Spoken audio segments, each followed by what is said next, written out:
இன்றைய செய்திக்கு நான் கொடுத்திருக்கிற தலைப்பு பாவம், சின். 2 நாட்களாக தேவ சமூகத்திலே ஆண்டவருடைய முகத்தை நோக்கி நான் பார்த்து கொண்டிருந்த போது ஆண்டவர் எனக்கு சொன்ன காரியம் பாவம். பாவத்தை குறித்து ஜனங்களுக்கு ஒரு விழிப்புணர்வு அவசியம். பாவத்தை குறித்த தெளிவு ஜனங்களுக்கு அவசியம். இன்றைய காலத்திலே பாவத்தை குறித்த ஒரு உணர்வே இல்லாமல், பாவத்தை குறித்த ஒரு தெளிவே இல்லாமல் ஜனங்கள் வாழ்ந்து வருகிறதை எல்லா இடங்களிலும் பார்க்க முடிகிறது.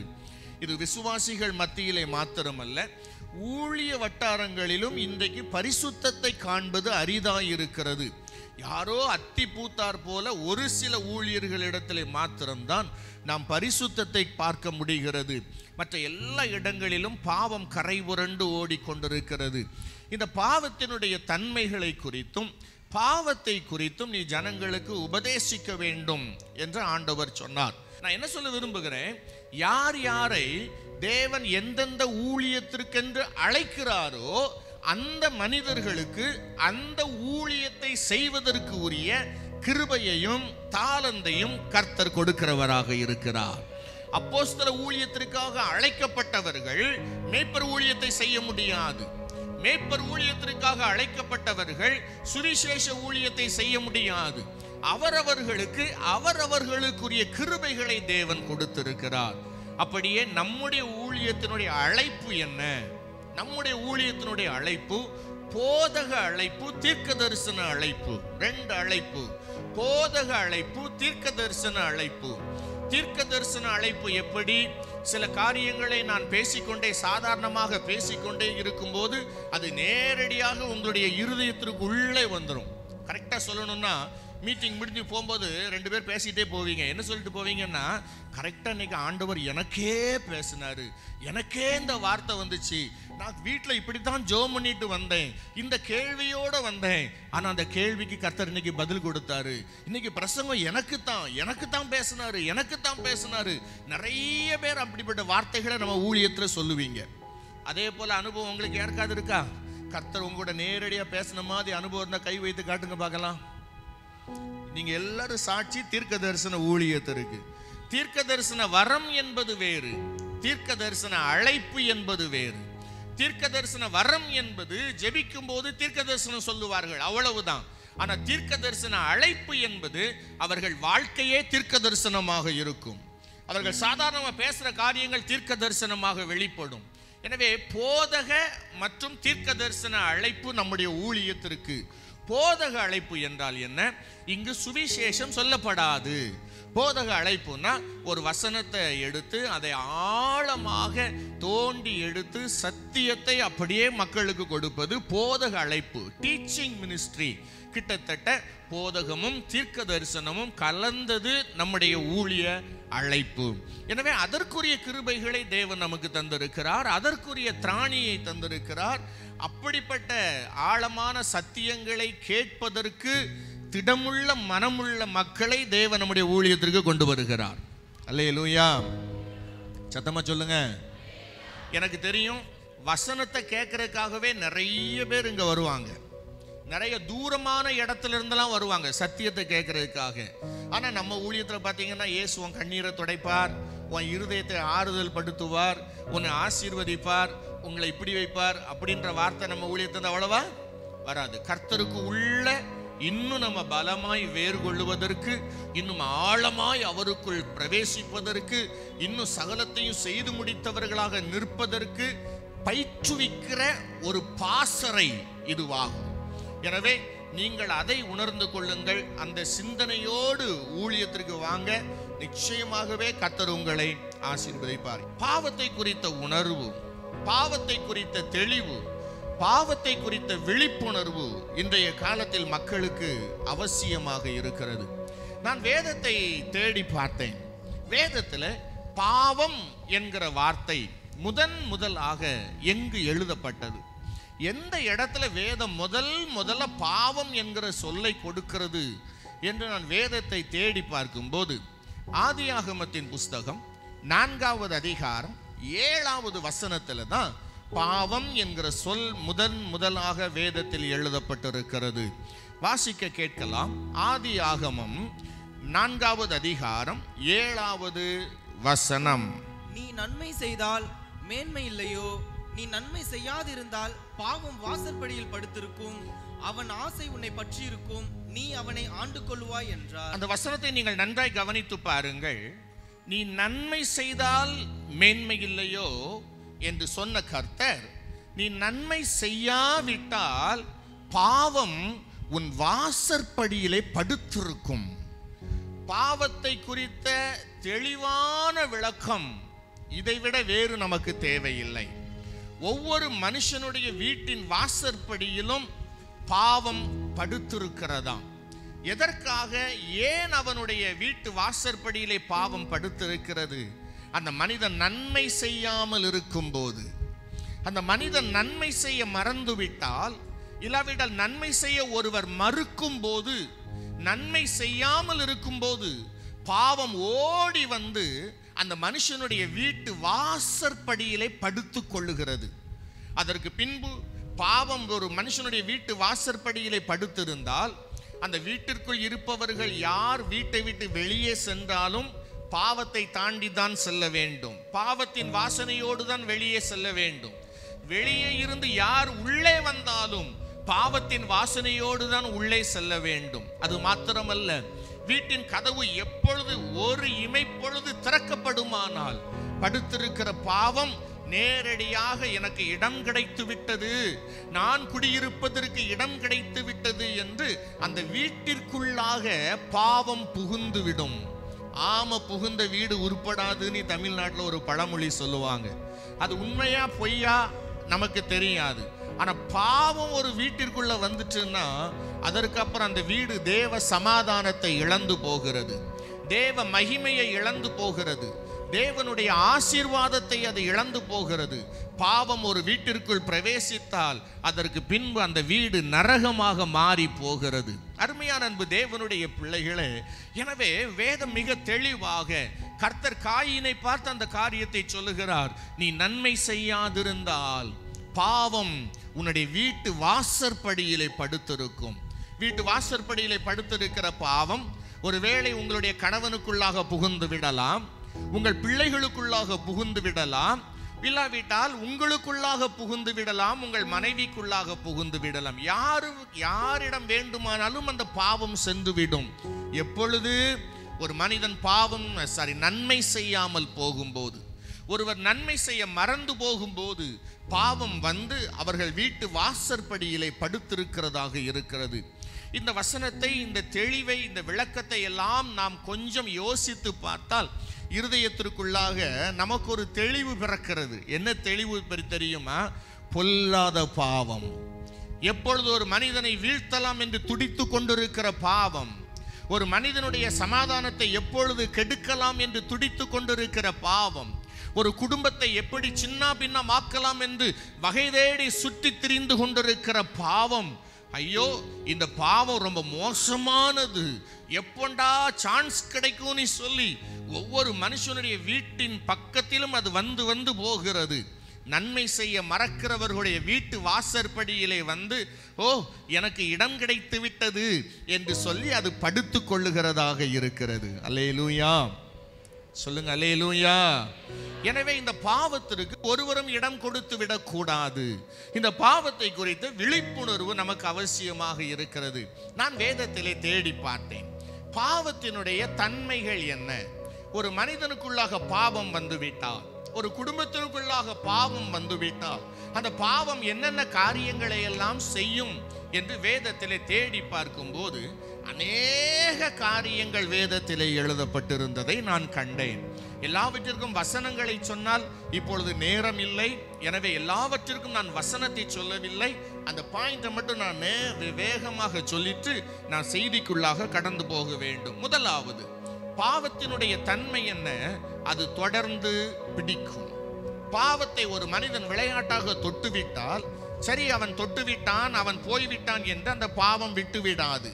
எந்த பாவத்தை ஒரு மனிதன் தொட்டானோ அந்த பாவம் அதற்கு பின்பு அந்த மனிதனை விடவே விடாது, அந்த மனிதனை தொடர ஆரம்பிக்கும். நம்ம சங்கீதத்தில் வாசிக்கிறோம் இல்லையா, நன்மையும் கிருபையும் என்னை தொடரும் என்ற வசனம் வருது இல்லையா? அதே போல எந்த மனிதன் பாவத்தை தொடுகிறானோ அந்த பாவம் அந்த மனிதனை பின்தொடர ஆரம்பிக்கும்.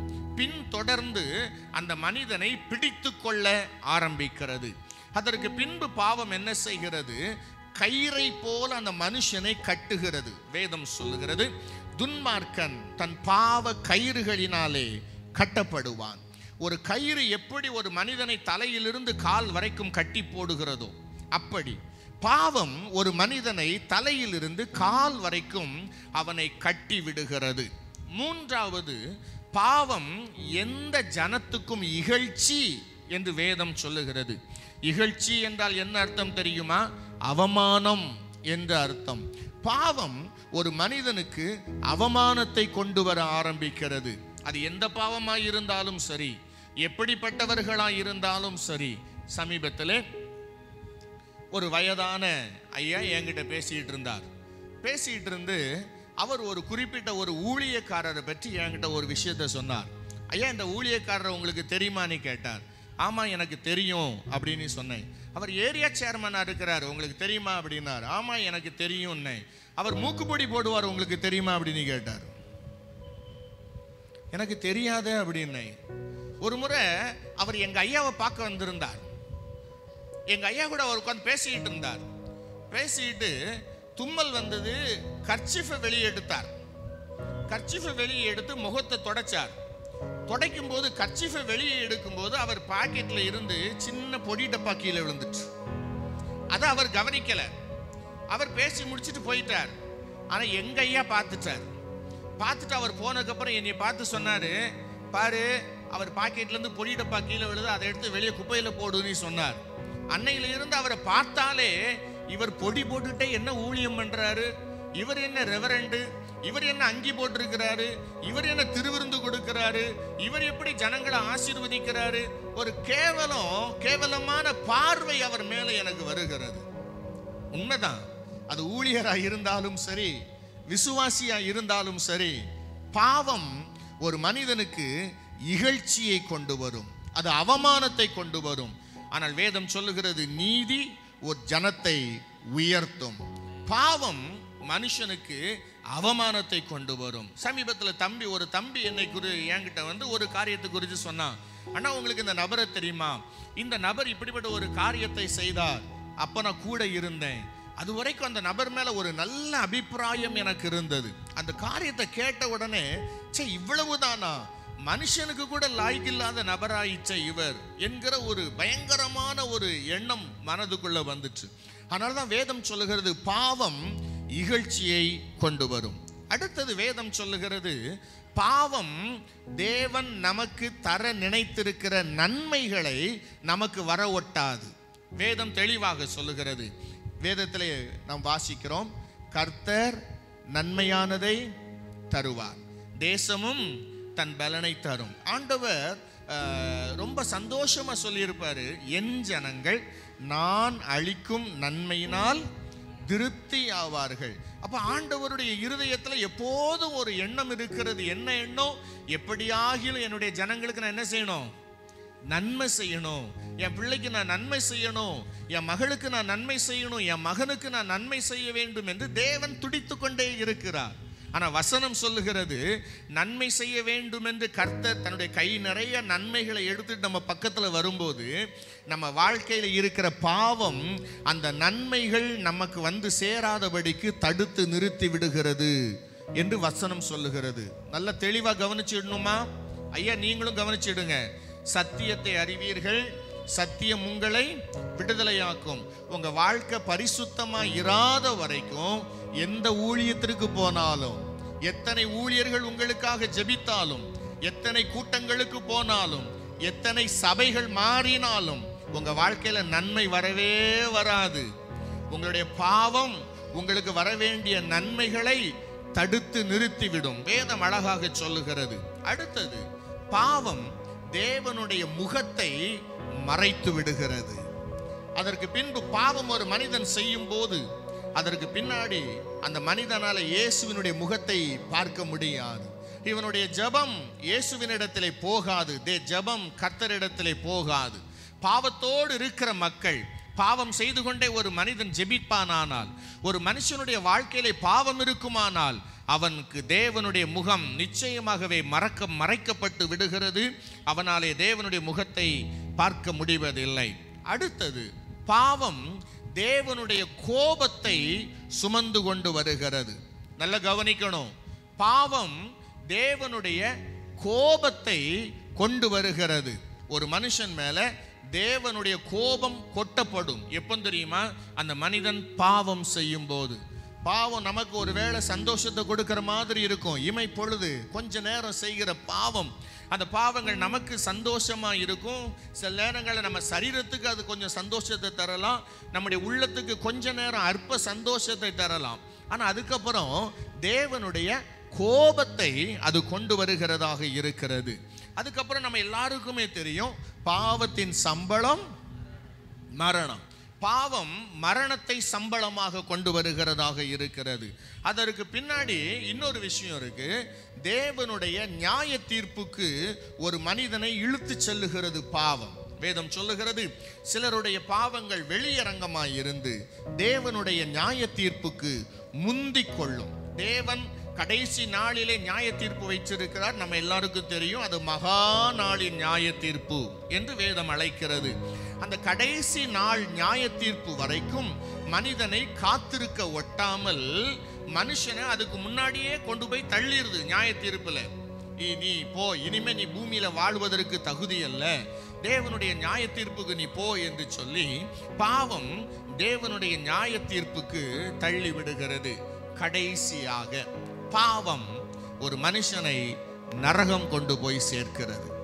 பரலோக ராஜ்ய பாக்கியத்தை அந்த மனிதன் பெற்றுக்கொள்ளவே முடியாதபடி நித்தியமாக அக்கினியும் கந்தகமும் எரிந்து கொண்டிருக்கிற கடல், புழுக்களும் பூச்சிகளும் நிறைந்திருக்கிற இடமாகிய சாத்தான், கள்ள தீர்க்கதரிசி, அந்தி கிறிஸ்து இவர்கள் இருக்கிற இடமாகிய அக்கினி கடலாகிய நரகத்திலே கொண்டு போய் மனிதனை தள்ளிவிடுகிறது இந்த பாவம். எனக்கு அருமையான அன்பு தேவனுடைய பிள்ளைகளே, நிறைய விஷயம் கடகடனே சொல்லியிருக்கிறேன். இதுல எத்தனை விஷயம் உங்களுக்குள்ள போச்சின்னு எனக்கு தெரியாது. ஆனா நான் சொன்ன காரியம் அத்தனைக்கும் வேத வசனம் ஆதாரம் இருக்கிறது. சின்னதா செய்யற பாவமானாலும் சரி, பெருசா செய்யற பாவமானாலும் சரி, ஒரு மனிதனுக்குள் பாவம் வந்துவிட்டால் இவ்வளவு காரியங்களையும் அந்த மனிதன் கட்டாயம் அனுபவித்துத்தான் தீர வேண்டும். பாவம் சம்பளமாக இவ்வளவு காரியங்களை அந்த மனிதனுக்கு கொண்டு போய் சேர்த்து விடுகிறது. எனவேதான் பாவத்தை குறித்த விழிப்பு உணர்வு மனிதனுக்கு அவசியமாயிருக்கிறது. பாவத்தை குறித்த ஒரு எச்சரிக்கை தேவனுடைய பிள்ளைகளுக்கு அவசியமாயிருக்கிறது. பாவத்தை குறித்த எச்சரிப்பின் செய்தி சபைகளுக்கு சொல்லப்பட வேண்டியது அவசியமாயிருக்கிறது. தேவனுடைய பிள்ளைகள் தான், பரிசுத்தவான்கள் தான், ஏன் தீர்க்கதரிசிகளாகவே இருக்கட்டும், சின்ன பாவம் செய்யும் போது அவருடைய வாழ்க்கை அத்தோடு முடிந்து போகிறது. தேவன் அவர்களுக்கு வைத்திருக்கிற மேலான ஆசீர்வாதங்கள், தேவன் அவர்களுக்கு வாக்கு பண்ணின மேலான காரியங்களை எல்லாம் அவர்கள் சுதந்தரிக்க முடியாமல் போய்விடுகிறார்கள். உதாரணத்துக்கு ஒரே ஒரு காரியத்தை சொல்லுகிறேன், நீங்கள் புரிந்து கொள்ளுவீர்கள். தேவனோடு முகமுகமாக பேசின மோசே, வேதம் அப்படி சொல்லுகிறது இல்லையா? மோசேயோடு தேவன் ஒரு சிநேகிதனோடு பேசுவது போல பேசினார். எப்படி பேசினார்? முகமுகமாக அவனோடு கூட பேசினார். மோசேயை போல ஒரு தீர்க்கதரிசி அதற்கு முன்பு இருந்ததும் இல்லை, இனிமேல் எழும்ப போவதும் இல்லை. இது ஆண்டவரை சொன்னது. உலகத்திலேயே அவர் எத்தனையோ கோடி கோடியான ஜனங்களை படைத்திருந்தாலும் கர்த்தரே ஒரு சரீரத்தை அடக்கம் பண்ணார்னா அது மோசேனுடைய சரீரத்தை மாத்திரம்தான். மோசேனுடைய பிரேத குழியை மாத்திரம் இந்நாள் வரைக்கும் ஒருவரும் அறிந்து கொள்ளவில்லை, அறிந்து கொள்ளவும் முடியாது அப்படின்னா வேதம் சொல்ல. யாருக்கும் இன்னைக்கு தெரியாது மோசேனுடைய பிரேத குழி யாருக்கு. அவ்வளவு மேன்மை பெற்ற மோசே, அவ்வளவு பெரிய மோசே ஒரு சின்ன பாவம் பண்ணான். ஆண்டவர் மலையை பார்த்து பேசு என்று சொன்னார், இவன் அடித்தான். மோசே கூட இருந்தது ஆரோன். அந்த சின்ன ஒரு தவறை செய்த உடனே தேவ கோபம் அவர்கள் மேலே எழும்பி வந்தது. எழும்பி வந்து ஆண்டவர் மோசேயை பார்த்து சொன்னார், ஆரோன் செத்து போவான். உடனே அந்த மலையில ஏறணும். மலையில ஏறின உடனே ஆரோனுடைய உடம்புல இருக்கிற வஸ்திரத்தெல்லாம் நீ கழற்றி அவனுடைய பிள்ளைக்கு போட்டுறணும். ஏன் ஆண்டவரே? ஆரோன் ஏறின மலையிலிருந்து கீழே இறங்காம மலையிலேயே செத்து போவான். ஒரு சின்ன பாவத்தை பாருங்க, ஆண்டவரோட வார்த்தையை மீறின காரியத்தை பாருங்களேன். உடனே அவன் மரித்து போவான், ஆரோன் மரித்து போவான். அடுத்தது மோசேக்கு, மோசே நீ கானானை பார்ப்பாய், ஆனா கானானுக்குள்ள போக மாட்டாய். என்னோடு சிநேகிதனை போல பேசினீர் ஆண்டவரே. ஜனங்கள் பாவம் செய்த போது நான் பரலோகத்துக்கு வரமாட்டேன், ஜனங்களுடைய பாவங்களை மன்னிக்கணும்னு நான் சொன்னேன். ஐயோ, நீ கட்டாயம் பரலோகத்துக்கு வந்துதான் ஆகணும், ஜனங்களை நான் மன்னிச்சிடுறேன், உன் வார்த்தையின்படியே மன்னித்தேன் என்று சொல்லி நான் சொன்னதெல்லாம் கேட்டீங்களப்பா. கர்த்தர் மோசேயின் சொற்படி செய்தார் நீ வசனத்தில் எழுதப்பட்டிருக்குதே. நான் சொன்னதெல்லாம் கேட்டீங்களே, என்ன உங்களுக்கு ரொம்ப பிடிக்கும்ல? ஆமா, ரொம்ப பிடிக்கும். ஆனா சின்ன பாவம், இனிமேல் அதை பற்றி பேசாதே. நீ கானானுக்குள் சுதந்தரிக்க போவது இல்லை. உன் கண்களால் மாத்திரம் நீ அதை பார்ப்பாய், ஆனா உள்ளுக்குள்ள நீ போக மாட்டாய். மோசையை தள்ளி வைத்தார் தேவன். தேவனுடைய ஆசீர்வாதங்களை, வாக்குத்தத்தங்களை சுதந்தரிக்க முடியாதவனாக, பரிதாபத்துக்குரியவனாக மோசே மாறி போய்விட்டான். பாவத்தினுடைய விளைவு கொடூரமானது. பாவத்தினுடைய உண்மை முகம் கோரமானது. அது வெளியிலே அழகாக இருக்கும், அது வெளியிலே மினுக்காக வரும். அது இன்பத்தை போல, இன்பமாய் சந்தோஷமாய் இருக்கிறது போல தன்னை காட்டிக்கொள்ளும். ஆனால் அதனுடைய உண்மை முகம் பயங்கர கோரமானது. அது கொண்டு வருகிற விளைவுகள் மகா மோசமானவைகள். அதனுடைய விளைவுகளிலே ஒரே ஒரு காரியத்தை சொல்லுகிறேன், வாசிக்க கேட்கலாம். ஓசியா தீர்க்கதரிசியின் புஸ்தகம் 4வது அதிகாரம் 7வது வசனம். அவர்கள் எவ்வளவாய் பெருகினார்களோ, ஆண்டவர் சொல்லுகிறார் பாருங்கள், அவர்கள் எவ்வளவாய் பெருகினார்களோ அவ்வளவாய் எனக்கு விரோதமாய் பாவம் செய்தார்கள். அவ்வளவாய் எனக்கு விரோதமாய் பாவம் செய்தார்கள். அவர்களுடைய மகிமையை லட்சையாக மாற பண்ணுவேன். ஆண்டவர் சொல்லுகிறார் பாருங்களேன், அவர்கள் எவ்வளவாய் பெருகினார்களோ அவ்வளவாய் பாவம் செய்தார்களாம். அவங்க பெருகாத வரைக்கும் அமைதியா இருந்தாங்க, பெருகும்போது தான் பாவம் வந்துச்சு. நானும் யோசித்து பார்த்தேன். கவனிக்கிறீங்களா? ஒண்ணுமே இல்லாம கஷ்டப்பட்டுக்கிட்டு இருக்கிற வரைக்கும் எல்லாருமே அழகா இருப்பாங்க, அமைதியா இருப்பாங்க. ஆனா கொஞ்சம் அறிவு வளர்ந்துச்சுன்னா, பொம்பளை பிள்ளைகளை பாருங்களேன், நம்ம பிள்ளைகள் பொம்பளை பிள்ளைகளை பாருங்களேன், அறிவு வளர்ந்துச்சுன்னா உடனே ட்ரெஸ் குறைஞ்சிருது. கரெக்டா இல்லையா? ஒரு மாதிரியா பாக்குறீங்க? அது +1 +2 10th படிக்கிற வரைக்கும் நல்ல உடம்ப கவர் பண்ணி ட்ரெஸ் போட்டிருக்குது. அது +2 முடிச்சுட்டு காலேஜ் போகுது, பிஇ போகுது, அதுக்கப்புறம் ஐடி கம்பெனிக்கு வேலைக்கு போகுது. அதுக்கு வேலைக்கு போன உடனே ஷால் எந்த பர்பஸுக்காக மனுஷன் ஷாலை கொடுத்தானோ, உன்னை உடம்ப மறைச்சிக்க, மானத்தை மறைச்சிக்க அப்படின்னு கொடுத்த ஷாலை கழுத்தை மறைக்கிறதுக்கு போட்டுக்குதுங்க. இது 10th படிக்கிறதெல்லாம் போடுறது இல்லை, 8th படிக்கிறதெல்லாம் போடுறது இல்லை. படிப்பு வந்த உடனே, அறிவு வந்த உடனே ட்ரெஸ் குறைஞ்சிருது. படிச்சா அறிவு வந்தா ட்ரெஸ் குறைஞ்சிருது. பணம் வந்துச்சுன்னா ட்ரெஸ் குறைஞ்சிருது. உடம்பை யார் காட்டுவா? வேசி தான் உடம்ப காட்டுவா. ஒரு தம்பி என்கிட்ட பேசிட்டு இருந்தார். ஐயா, சொல்லுங்க தம்பி. என்ன தம்பி? நான் ஒரு இடத்துக்கு போயிருந்தேன் ஐயா. சரி, அங்க ஃபேமிலியா போட்டோ எடுக்கிறதுக்கு ஒரு ஃபேமிலி வந்திருந்தாங்க. சரி, ஓகே. அதுக்கு அப்புறம் என்ன? ஒரு அம்மா, ஒரு பொண்ணு, அந்த பொண்ணுக்கு பொண்ணு, அதாவது வயசான பாட்டிமா, ஒரு பொண்ணு, அந்த பொண்ணு பெத்த பிள்ளை, 3 பேர் சேர்ந்து ஃபேமிலியா போட்டோ எடுக்கணும். இப்போ அவன் போட்டோ எடுக்க போறாங்க. உடனே இந்த பொண்ணு என்ன செஞ்சான்னா, மார்ல போட்டிருந்த ஷாலை கழட்டி பொண்ணுகிட்ட கொடுத்துட்டு இப்போ போட்டோ எடுன்னு சொன்னான்.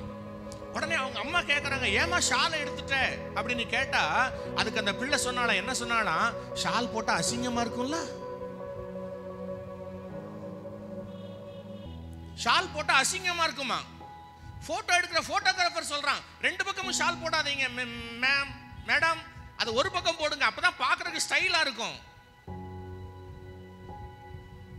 பெருக்கம் வரும்போது, அறிவு பெருகும் போது, பணம் பெருகும் போது திமிரும் கூட சேர்ந்தே பெருகுது, அகங்காரம் பெருகுது. என்னை யார் கேட்பது? யாரும் என்னை கேட்க முடியாது, ஏன் இஷ்டம், ஏன் உடம்பு, நான் அப்படித்தான் காட்டிக்கிட்டு போவேன். அநேகருக்கு அப்படி ஒரு திமிரு. இன்னைக்கு உலகத்தை நல்லா கவனிச்சு பாருங்களேன். நான் ரொம்ப யோசித்து பார்த்தேன். ஒரு வாரத்துக்கு முன்னாடி பேப்பர்ல ஒரு நியூஸ் வந்துருச்சு, அது டிவிலையும் போட்டிருந்தாங்களாம்.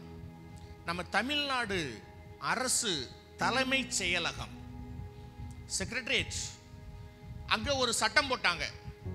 என்ன சட்டம் போட்டாங்க அப்படின்னா, உள்ள செக்ரட்டரியேட்ல ஒர்க் பண்றவங்க இப்படித்தான் ட்ரெஸ் போடணும்னு சட்டம் போட்டாங்க. எனக்கு ரொம்ப ஆச்சரியமா இருந்துச்சு, பரவாயில்லையே அப்படின்னு.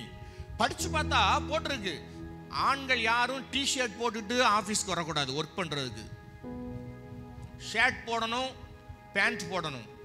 பெண்கள் சேரி கட்டணும், சேரி கட்டல நீங்க சுடிதார் இல்லைன்னா சல்வார், இந்த 3 தவிர வேற எதுவும் போடக்கூடாது. நீங்கள் சுடிதாரோ சல்வாரோ போட்டுட்டு வரும்போது கட்டாயம் ஷால் போடணும் எழுதியிருக்கிறாங்க. ஷால் இல்லாம வரக்கூடாது ஒர்க்குக்கு. ஆபீஸுக்கு நீ ஒரு கண்ணியம் இருக்கிறது, அந்த கண்ணியத்தை நீங்க காப்பாற்றணும் அப்படின்னு போட்டிருக்கிறாங்க. அதுக்கு கீழே அடுத்தது போட்டிருக்கிறாங்க, ட்ரெஸ் போடும்போது மற்றவங்க கண்ணை பறிக்கிற மாதிரி பகட்டா அடர்த்தியான, அந்த வார்த்தையை நான் அப்படி சொல்றேன், பகட்டா அடர்த்தியான ட்ரெஸ் போடக்கூடாது, மைல்டா இருக்கணும், யார் கண்ணையும் பறிக்க கூடாது.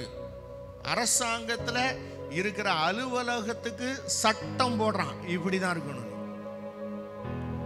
அதுக்கு முன்னாடி ஒரு 2 வாரத்துக்கு முன்னாடி பேப்பர்ல ஒரு நியூஸ், ஒரு இந்து கோயிலுக்குள்ள ஷால் போடாம ஒரு அம்மாவும் பொண்ணும் உள்ள போனாங்களாம், கழுத்து பிடிச்சு வெளியே தள்ளிட்டான். சாமி கும்பிட வரும்போது ஷால் இல்லாமலாம் வரக்கூடாது, இது என்ன அருவருப்பா வர, அவனுக்கு தெரிஞ்சது அது அருவருப்பு. நீ அதுக்கப்புறம் அவங்க கடையில போய் 2 பேரும் ஆளுக்கு ஒரு ஷாலை வாங்கி மறைச்சிட்டு போனதுக்கு அப்புறம் தான் உள்ள விட்டுருக்கிறான். ஆனா நம்ம சர்ச்சிலையும் ஊழியத்திலையும் எந்த சர்ச்சிலையாவது ட்ரெஸ் கோடு போட்டிருக்காங்களா? இப்படித்தான் வரணும் நீ? ஹலோ, நம்ம ஆளுங்கெல்லாம் அதிமேதாவிங்க. என்ன சொல்லிடுவாங்கன்னா, ஆண்டவர் உள்ளத்தை மட்டும்தான் பார்க்கிறார்.